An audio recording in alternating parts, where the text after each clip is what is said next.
जय हिंद दोस्तों, वंदे मातरम, भारत माता की जय। जैसा कि आप सभी को पता है कि ज्योग्राफी पढ़ा रहे हैं और ज्योग्राफी की आज हमारी दूसरी क्लास है। कल की क्लास में ज्योग्राफी से रिलेटेड कुछ शॉर्ट चीज़ें मैंने आपको बताई थी, आई होप आपने याद कर ली होंगी। उसमें ज्योग्राफी के जनक जिस जिस लेवल पे पूछे जाते हैं वो सारे मैंने कल कवर करे थे। कल इसी के साथ मैंने कवर करा था लैटिट्यूड्स आपको मैंने कल पढ़ाया था और उसको लगभग पूरा कवर करा था। आज लैटिट्यूड्स को एक बार छोटा सा रिवाइज कराएंगे, उसके बाद लॉन्गिट्यूड्स पढ़ेंगे और आज की क्लास सिर्फ लैटिट्यूड्स और लॉन्गिट्यूड्स के ऊपर पूरी तरह से होगी। चलिए फिर से आज हम जो है अपना ग्लोब बना लेते हैं। ठीक है, ये हमारा बन गया प्यारा सा ग्लोब, बहुत प्यारा ग्लोब है। चलिए सबसे पहले वही वाली कहानी जो हमने कल करी थी, सेंटर से होकर ग्लोब के क्या जा रहा है, हमारा इक्वेटर जा रही है। कितने पर? 0 डिग्री पर, ना तो ईस्ट ना वेस्ट ना नॉर्थ ना साउथ। ठीक है, उसके बाद ऊपर क्या जा रही है, इसके ठीक ऊपर हमारी जा रही है Tropic of Cancer. Tropic of Cancer कितने पे? 23.5 डिग्री नॉर्थ पे। उसके ठीक ऊपर हमारा क्या जा रहा था, Arctic circle.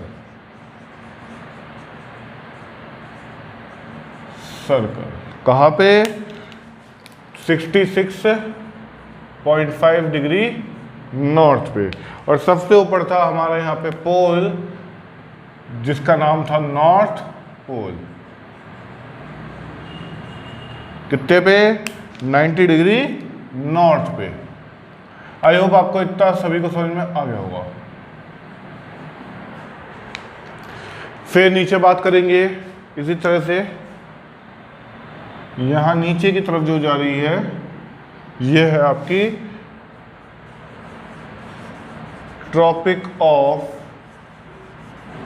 Capricorn, 23.5 degree south पे। क्योंकि अब ये साउदर्न हेमिस्फीयर लग गया ना, यहां से इक्वेटर के नीचे साउदर्न हेमिस्फीयर है और इक्वेटर के ऊपर नॉर्दर्न हेमिस्फीयर है। क्लियर हो गया यहाँ तक? उसके बाद यहां नीचे जा रही है आपकी एंटार्क्टिक सर्कल।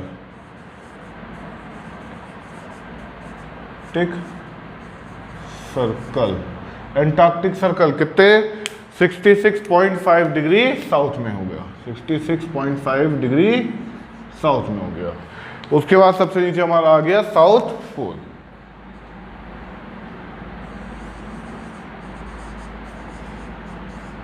साउथ पोल कहां बैठा हमारा? 90 डिग्री साउथ में। इतना कल का ही काम है, इसे एक बार मैंने फटाफट आपको रिवाइज करवा दिया है। जो बच्चे कल की क्लास में नहीं थे वो एक बार कल की क्लास दोबारा ले लें। चलिए आज जरा से कुछ इंपॉर्टेंट पॉइंट ऐसे बात करेंगे जो कल की क्लास में छूट गए थे, लेकिन हमें जो है लैटिट्यूड्स के अंदर उन्हें पढ़ना बहुत ज़रूरी है। यहाँ पे मैं लिख रहा हूँ दोबारा से लैटिट्यूड्स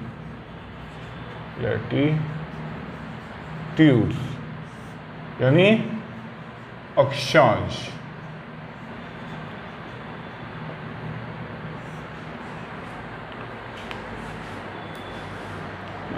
इधर मैं लिख रहा हूं लॉन्गिट्यूड्स यानी देशांतर।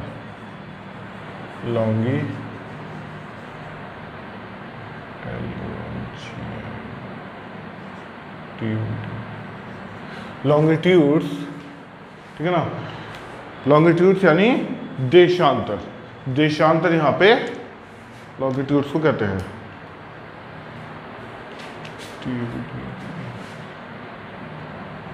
ट्यूड्स यानी देशांतर।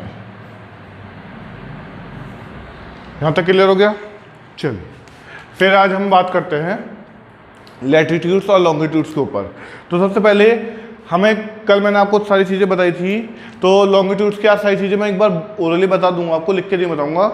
मैं आज मेनली जो आपको बताना चाह रहा हूँ वो ट्रॉपिक ऑफ कैंसर, इक्वेटर और ट्रॉपिक ऑफ कैप्रिकॉर्न, इन तीनों के ऊपर वो पॉइंट बताना चाह रहा हूँ जो पेपर में पूछ लिया जाता है और हमें पता नहीं होता कि ये कैसे हुआ, ये क्या हुआ। सबसे पहले ट्रॉपिक ऑफ कैंसर, इसमें एक लाइन आपको ये ध्यान रखनी है कि यहाँ पे हमारा भारत जो पड़ता है, तो यहाँ पर एक नदी है जो ट्रॉपिक ऑफ कैंसर को 2 बार काटती है। उस नदी का नाम है आपकी माही नदी, जो आपकी गुजरात में पड़ती है। कहाँ पड़ती है? भारत के गुजरात में, माही रिवर। ये पड़ती कहाँ है? ये बात आप ध्यान रखेंगे, ये पड़ती है गुजरात में, गुजरात में, ठीक है, ये नदी पड़ती है, ये याद रखना होगा आपको। क्लियर की बात। ऐसे ही इक्वेटर को कौन सी नदी 2 बार काटती है? इक्वेटर को 2 बार काटती है कॉन्गो रिवर। कौन सी river? Congo river, Congo river. ये कॉन्गो रिवर कहाँ पड़ती है? ये कॉन्गो रिवर भी आपकी ये कॉन्गो रिवर आपकी अफ्रीका में पड़ती है। कहाँ पड़ती है? अफ्रीका। अगर पूछ लिया जाए अफ्रीका में कहाँ, वैसे तो ये 2-3 कंट्रीज में से निकलती है, लेकिन उसमें भी specially democratic Republic of Congo, DRC में ये पड़ती है। उसके बाद आपसे पूछा जाएगा कि भाई ट्रॉपिक ऑफ कैप्रिकॉर्न को कौन सी नदी 2 हिस्सों में काटती है? तो वहाँ पे आपका आएगा लिम्पोपो नदी। कौन सी नदी है? Limpopo river. और ये आपकी जो है ये साउथ अफ्रीका में पड़ती है। अफ्रीका में भी कहाँ पड़ती है? साउथ अफ्रीका में, साउथ अफ्रीका। अफ्रीका कॉन्टिनेंट के अंदर पड़ता है साउथ अफ्रीका, ठीक है ना। कभी सोचो कोई अलग कुछ है नहीं, वही कॉन्टिनेंट में एक कंट्री है, ठीक है ना। इतना समझ में आया। अब एक स्पेशल चीज़ आपको जो याद रखनी है कि भाई सबसे ज़्यादा पूछा जाता है कि भाई ट्रॉपिक ऑफ कैंसर में कितने देश पड़ते हैं? तो ट्रॉपिक ऑफ कैंसर में लगभग 18 देश पड़ते हैं, ठीक है। इक्वेटर से लगभग 13 देश होकर निकलते हैं। इक्वेटर 13 देशों से होके निकलती है। और आपकी ट्रॉपिक ऑफ कैप्रिकॉर्न जो है लगभग 12 देशों से होकर निकलती है। इतना आपको याद रखना है। बात यहाँ तक समझ में आ गई सभी के? आई होप आप सभी को इतना समझ में आ गया होगा। एक बार मैं कल के सारे पॉइंट्स रिवाइज करवा देता हूँ आपको। कल के सारे पॉइंट्स रिवाइज करवाने की कोशिश करते हैं आज हम। सबसे पहले दिशा या डायरेक्शन हमें समझनी होगी। दिशा कहाँ से थी? ईस्ट टू वेस्ट या वेस्ट टू ईस्ट होती है। मैंने आपको कल भी बताया था, अगर आप डायरेक्शन चार्ट बनाएंगे तो डायरेक्शन चार्ट में इधर ईस्ट, इधर वेस्ट, ऊपर नॉर्थ और नीचे साउथ होता है। तो ईस्ट टू वेस्ट देख लीजिए, या वेस्ट टू ईस्ट क्या चलती है? हमारी लैटिट्यूड्स चलते हैं, ठीक है। उसके बाद लैटिट्यूड्स की जो दूरी है वो एक तो उसको नाम से जानते हैं हम, और एक उसको मात्रक से जानते हैं। तो नाम उसका क्या था, मात्रक क्या था? जल्दी जल्दी बताइए, कमेंट्स में बताइए जल्दी से कि नाम क्या था। तो नाम था इसका जोन यानी कटिबंध, जोन यानी कटिबंध, ठीक है। मात्रक था 111 किलोमीटर, ये इसकी दूरी थी 111 किलोमीटर की। बात समझ में आ गई?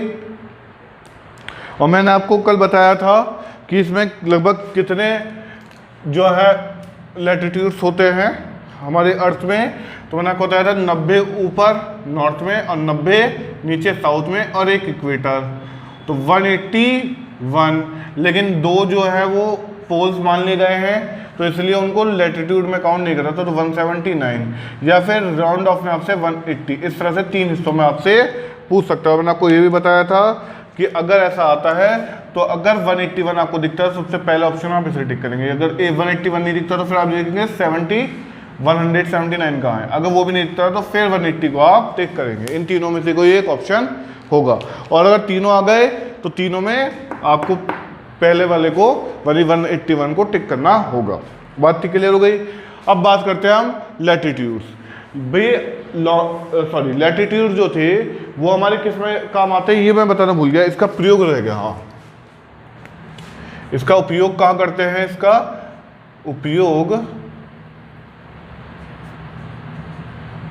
उपयोग आपका जलवायु और मौसम में करते हैं, जलवायु और मौसम में इसका प्रयोग करते हैं। ठीक है, जलवायु और मौसम में इसका प्रयोग करते हैं। उसके बाद लॉन्गिट्यूड्स की अगर मैं बात करूंगा तो लॉन्गिट्यूड्स में आपको सबसे पहले ध्यान रखना होगा, नॉर्थ लॉन्गिट्यूड्स कहां से कहां तक चलती है। पहले तो उसकी आपको डायरेक्शन याद रखनी होगी। तो उसकी डायरेक्शन क्या है, उसकी दिशा क्या है, उसकी दिशा है नॉर्थ टू साउथ या साउथ टू नॉर्थ, कैसे भी चला सकते हैं। देखिए अब मैं एक लॉन्गिट्यूड नॉर्थ से साउथ तरफ डाल रहा हूं, इस तरह से करते हैं। ठीक है, ये आई, यहां तक कोई दिक्कत परेशानी मेरे ख्याल से नहीं होगी। इस जो लॉन्गिट्यूड है, इस लॉन्गिट्यूड का नाम क्या है, इस लॉन्गिट्यूड का नाम क्या है, इसको बोलते हैं 0 डिग्री लॉन्गिट्यूड या 0 डिग्री देशांतर।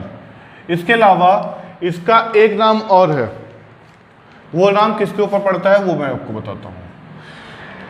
इसका एक नाम और है, एक नाम है इसका ग्रीनविच लाइन। ग्रीनविच लाइन, क्योंकि ग्रीनविच एक जगह है यूके में। ग्रीनविच क्या है, एक जगह है यूके में, लंदन के पास,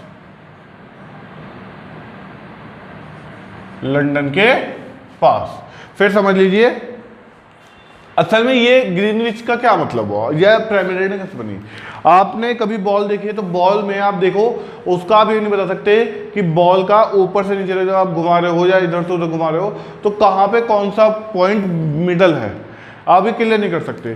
तो यही फायदा इन्होंने अंग्रेजों ने उठाया। उस समय लगभग पूरी दुनिया पे ब्रिटिशर्स का राज था, और ब्रिटिशर्स कहाँ से आए थे सबको पता है, यूके यानी लंदन से आए थे, लगभग उधर की तरफ के सारे थे। तो उन्होंने क्या करा, जो नॉर्थ पोल से साउथ पोल एक जनरली लाइन थी इस तरह से, उस लाइन को पकड़ लिया जो उनके देश से होकर निकलती थी, उस लाइन को पकड़ लिया और उस लाइन को पूरी दुनिया के लिए स्टैंडर्ड लाइन बोल दिया।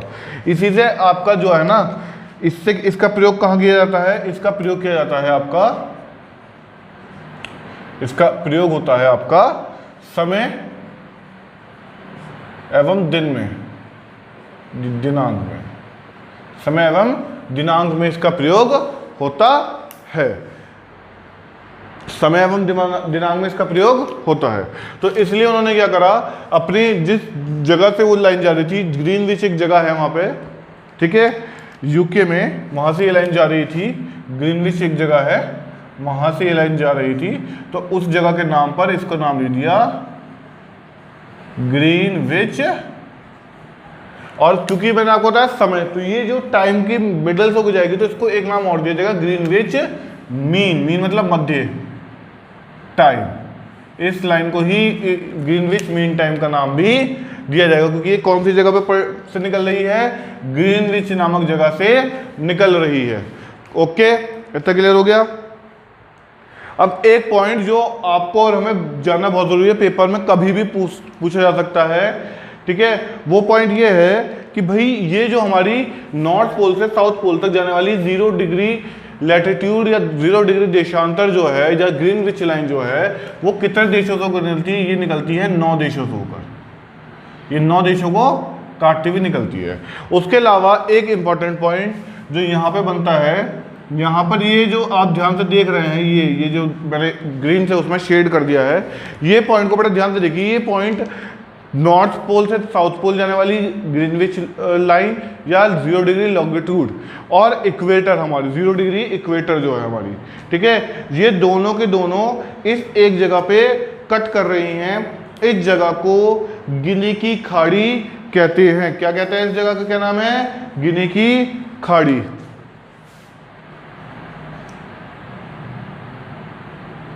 गिनी की खाड़ी, गिनी की खाड़ी इस जगह को कहा जाता है। ठीक है, और ये गिनी की खाड़ी पड़ती कहाँ है, ये बहुत बड़ा क्वेश्चन है। गिनी की खाड़ी पड़ती कहाँ है? गिनी की खाड़ी जो है पड़ती है आपकी अटलांटिक ओशन में। कहाँ पड़ती है ये?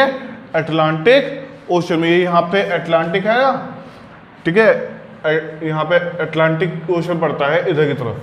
ठीक है ना। जब मैं आपको 7 जो है कॉन्टिनेंट्स और 5 ओशन पढ़ाऊंगा, जब मैं आपको पढ़ाऊंगा इसे, ठीक है ना। चलिए फिलहाल आपको इतना समझ में आया, जल्दी से इसका स्क्रीनशॉट ले लीजिए क्योंकि उतारने जाएंगे तो बहुत ज़्यादा टाइम लगेगा और अभी आगे बहुत कुछ पढ़ाना बाकी है। तो जल्दी से फटाफट देख लेते हैं।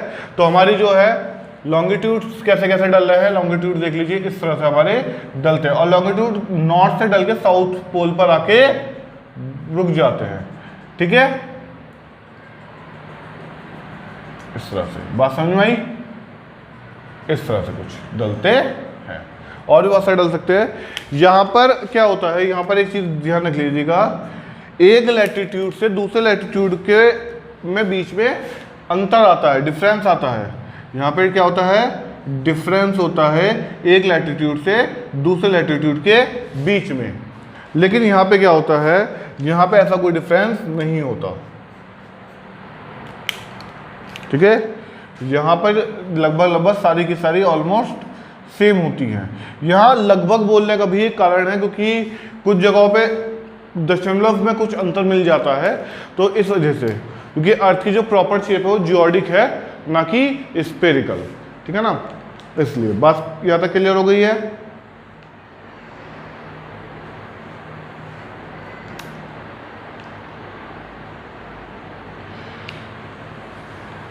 अब यहाँ पर जो है हम सीधा सीधा एक बात और करते हैं कि दूरी में जो लॉन्गिट्यूड्स हैं उनको क्या कहा जाता है। उनको दूरी में उनको भी दो चीज़ें कहा जाता है। एक तो की जो दूरी है,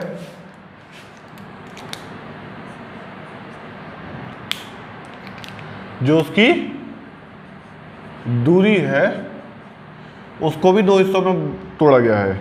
एक दूरी को तो गौरे बोलेंगे, क्या बोलेंगे? गौरे, GORE, गौरे। एक दूरी को तो गौरे बोलेंगे, क्या बोलेंगे भाई? गौरे बोलेंगे। और दूसरे जो है मात्रक के रूप में जो दूरी है वो मैंने कल भी आपको बताई थी, जो है मात्रक के रूप में ये होती है लगभग 111.32 किलोमीटर। फिर समझ लीजिए एक बार, यहाँ पे क्या था, दूरी का जो नाम था वो जोन यानी कटिबंध था। यहाँ दूरी का नाम गौरे है। गौरे हिंदी में कह दो या इंग्लिश में कह दो, दोनों में नाम एक ही है। यहाँ दूरी जो है मात्रक में 111 किलोमीटर थी, यहाँ दूरी मात्रक में 111.32 किलोमीटर है। यहाँ पे दशमलव बिंदुओं का फर्क पड़ जाता है। इतना क्लियर हो गया सभी को भाई? यहाँ तक मेरे ख्याल से सभी को पॉइंट्स क्लियर हो चुके होंगे। अब सबसे बड़ा पॉइंट और सबसे इंपॉर्टेंट पॉइंट क्या आता है कि इनमें संख्या कितनी होती है, इनकी संख्या कितनी होती है। तो भैया बिल्कुल आराम से हम समझेंगे कि संख्या कितनी होती है। हो क्या रहा है, ये जो लाइन गिर रही है इस तरह से, ये लाइन गिर रही है ना इस तरह से, तो इस तरह से ये लाइनें गिरेंगी और ये 0 डिग्री है। ठीक है, इस तरह से पूरा ग्लोब घुमा दो आप। एक जब सर्कल घुमाते हैं पूरा तो वो कितने डिग्री पे घूम जाता है पूरा सर्कल? 360 डिग्री पे। इसी तरह से जब ये लाइन गिरेगी 0 डिग्री, 1 डिग्री, 2, 3, 4, 5, ऐसी 0 जो होगी वो पीछे घूम के 180 डिग्री बन जाएगी। जो यहाँ पे 1 होगी वो उधर घूम के 181 बन जाएगी। इस तरह से ही हमारी जो टोटल यहाँ पे संख्या निकल के आएगी वो आएगी 360 डिग्री। ना इसमें कम है ना ज़्यादा है, इसमें एग्जैक्ट 360 डिग्री होते हैं। फटाफट आप जो है इसका स्क्रीनशॉट ले लीजिए और यहाँ तक का कोई डाउट हो, कुछ क्वेश्चन हो, क्वेरी हो तो वो आप पूछ सकते हैं। ठीक है, तो उसके बाद मैंने आपको कल और भी बहुत सारी चीज़ें बताई थी, उसमें से लगभग सारी मैंने आज कवर करी है आज के टॉपिक में। ठीक है, अच्छा एक इसका नाम और है, मैं देशांतर का एक नाम और आपको बताना भूल गया। इसका एक नाम और है यामोत्तर रेखा। यामोत्तर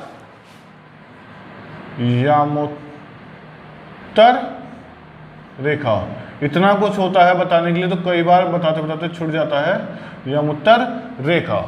ठीक है, आपको यहाँ पे लैटिट्यूड और लॉन्गिट्यूड दोनों अच्छे से समझ में आ गए होंगे। मैंने कोशिश करी कि सारे पॉइंट्स को आपको यहाँ क्लियर करवा दूँ। यहाँ तक कोई दिक्कत परेशानी हो तो बताइए, और नहीं हो तो अभी मेरे पास लगभग जो है 5 मिनट का समय और है। 5 मिनट में आपकी एक जलवायु क्लास लेना चाहूँगा। ले चलिए, छोड़िए आप यहाँ तक उतार लीजिए। कल जो है हम कल की क्लास में जलवायु पढ़ेंगे। ठीक है, इसी से वैसे मुझे रिलेट करके जलवायु पढ़ाना है, इसी से रिलेट करके मैं जो है आपको टाइम जोन पढ़ाऊंगा। ठीक है ना, मौसम, जलवायु परिवर्तन, टाइम जोन, ये 3 चीजें अभी इसी से रिलेट करके पढ़े जाएंगे। ठीक है, तो आज की क्लास हमारी यहीं तक है। अगली क्लास जो कल होगी उसमें मैं आपको इसी से रिलेट करके जलवायु पढ़ाऊंगा। कोशिश करूंगा कि जलवायु के साथ साथ ऋतु भी मैं इसी में कवर कर लूँ कल की वीडियो में ही। चलिए, best of luck, have a nice time. चलिए।